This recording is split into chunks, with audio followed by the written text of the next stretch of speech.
हो जो मेरे राज्य में इस गो माता को प्रताड़ित करते हुए, मारते पीटते हुए ले जा रहे हो। गाय को तुम, इस बछड़ा को और गाय को दुर्बल प्राणी समझकर और अपने आप को बलवान समझकर मारते हुए ले जा रहे हो। तुम कौन हो? रुको। अत्यंत क्रोधित हो गए। दयालु थे, अश्वमेध यज्ञ किए थे, प्रजा के कल्याण की कामना हमेशा रहती थी और तुरंत धनुष बाण तैयार कर ली। गाय माता को संबोधित करते हुए कहा कि हे गो माता, आप निश्चिंत रहिए, अब आपको यह प्रताड़ित नहीं करेगा। जिस गो माता के ऊपर भगवान कृष्ण की साक्षात कृपा हुई है, उस गो माता के साथ इस तरह का अत्याचार, उसे सताने वाले को तुम्हें छोड़ने वाला नहीं। यह सुन और यह देखकर गो माता की आंखों से आंसू की धार बहने लगी।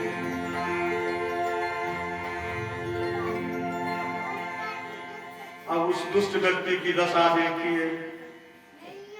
राजा के क्रोध को देखकर वह दुष्ट व्यक्ति कांपने लगा। उसके सारे बल समाप्त हो गए और राजा के सामने नतमस्तक हो गया, त्रायमान करने लगा, क्षमा कीजिए, क्षमा कीजिए, मैं बहुत बड़ा अपराधी हूं। अपने रक्षा की भीख मांगने लगा।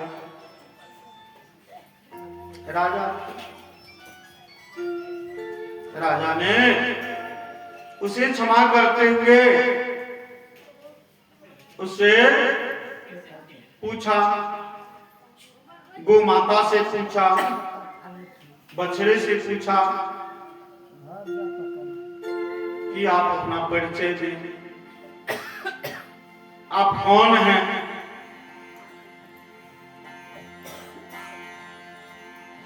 परिचय पूछते हैं, इसी बीच अचानक राजा की नजर बछड़े के ऊपर पड़ जाती है। बछड़े के ऊपर राजा की नजर पड़ जाती है और वह देखते हैं कि वह बछड़ा तो एक टांग पे खड़ा है, उसकी 3 टांगें टूट चुकी है। बड़ा आश्चर्य होता है। चौपाया जानवर और 3 पांव टूटा हुआ है, 1 पांव पे खड़ा है, यह कैसी स्थिति? उन्होंने पूछा कि हे सुरभि नंदन, क्या पर्यायवाची सुरभि, हे सुरभि नंदन,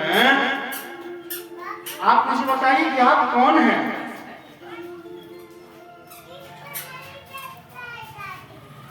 बछड़ा से पूछते हैं। इसी बीच गाय कहती है कि राजन, मैं पृथ्वी हूं और यह बछड़ा धर्म है।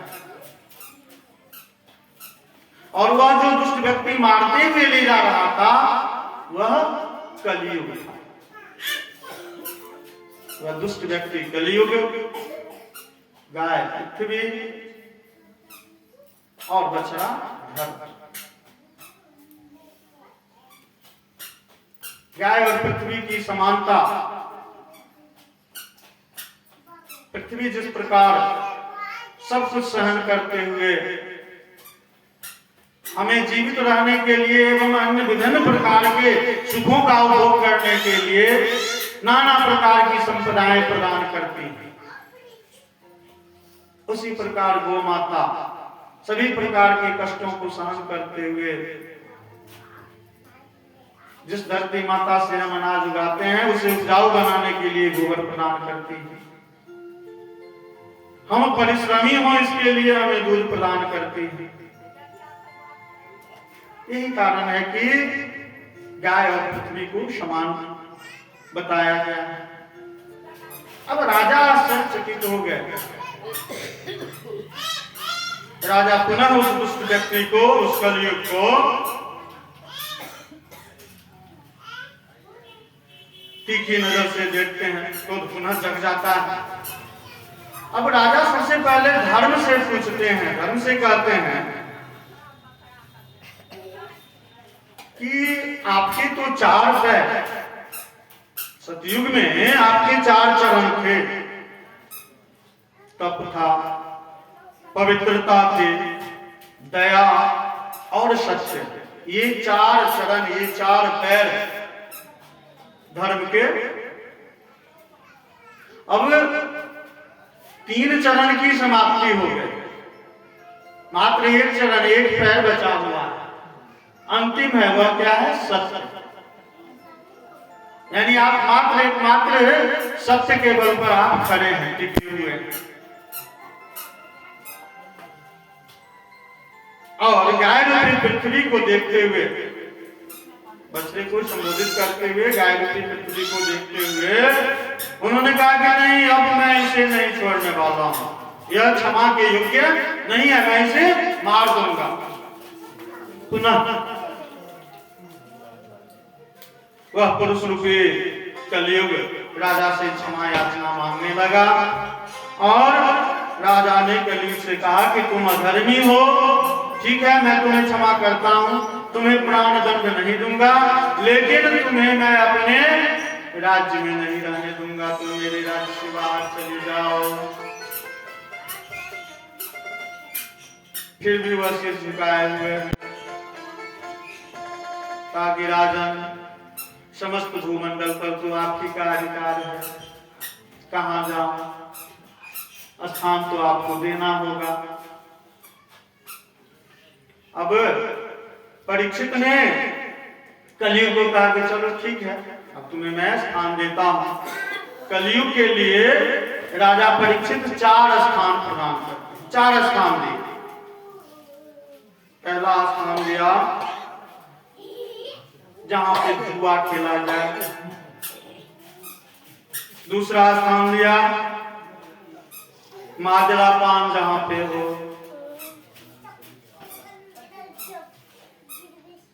शराब, 100 से हुआ 100%, र से हुआ राक्षसी, अब ब से हुआ वृत्ति, 100% राक्षसी वृत्ति उत्पन्न करने वाली वस्तु हो गई शराब। तो जहां पे माजरा पान हो। तीसरा जो व्याभिचारी पुरुष हो, दुराचारी हो,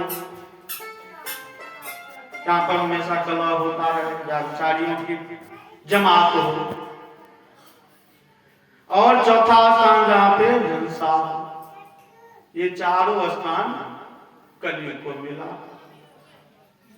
कलयुग सर झुकाए हुए है और बहुत धीमे स्वर से बोला, महाराज ये चारों स्थान तो आपने मुझे सबसे निकृष्ट प्रदान किए हैं, मेरी एक विनती स्वीकार कर लीजिए, कम से कम एक अच्छा स्थान मुझे प्रदान कीजिए। और राजा से कहा कि ये चारों स्थान आपने मुझे जो कहा, मैं आपकी आज्ञा का पालन करता हूं, लेकिन मुझे कम से कम एक अच्छा स्थान दे दीजिए। वह स्थान दे दीजिए स्वर्ण। स्वर्ण मतलब केवल सोना ही नहीं, चमक धमक संपन्नता। राजा ने कहा ठीक है। जैसे ही संपन्नता हो जाती है मनुष्य को, उसमें घमंड उत्पन्न हो जाता है, अभिमान हो जाता है। ऐसा कहकर उन्होंने कहा कि एकमात्र सत्य के बल पर यह धर्म टिका हुआ है और उस सत्य की रक्षा करने के लिए, उस धर्म को बचाने के लिए भक्ति भाव कीर्तन के रूप में जिसका उल्लेख वर्णन हुआ है कि निःशुल्क है, हमारे पास ही है, हमारे हृदय में ही है, सरलता पूर्वक हमें भक्ति करते रहना चाहिए। अब ये जो चारों स्थान है उसे और सरलता पूर्वक समझाया गया है। कि झूठ, घमंड, मद, काम वासना, वैर ईर्ष्या की भावना, द्वेष की भावना, जलन की भावना, इन सभी विचार वाले स्थलों पर, मनुष्यों पर कलयुग का प्रभाव स्पष्टतः पड़ता है, पड़ेगा। अब राजा आगे की ओर बढ़े। राजा का सबसे बड़ा श्रृंगार, सबसे बड़ा सम्मान, सबसे बड़ा आभूषण क्या होता है? राजा का मुकुट, सोने का मुकुट राजा धारण किए हुए हैं, आगे बढ़ रहे हैं। कलयुग को स्थान भी दे दिए, राजा के द्वारा ही कलयुग को स्थान मिला कि सोना भी तुम्हारा स्थान है।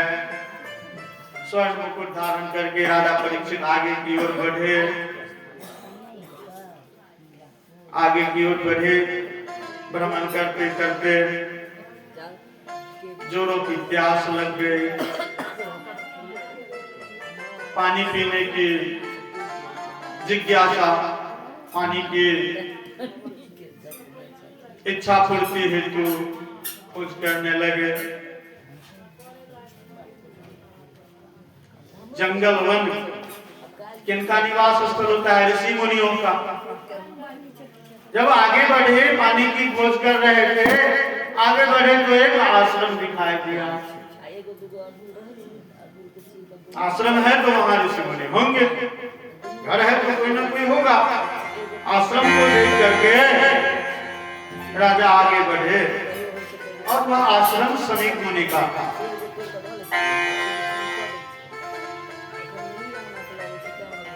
आश्रम के जाते हैं, प्रवेश करते हैं, आवाज लगाते हैं, कोई है, कोई है, और आवाज लगाते लगाते अंदर प्रवेश करते हैं।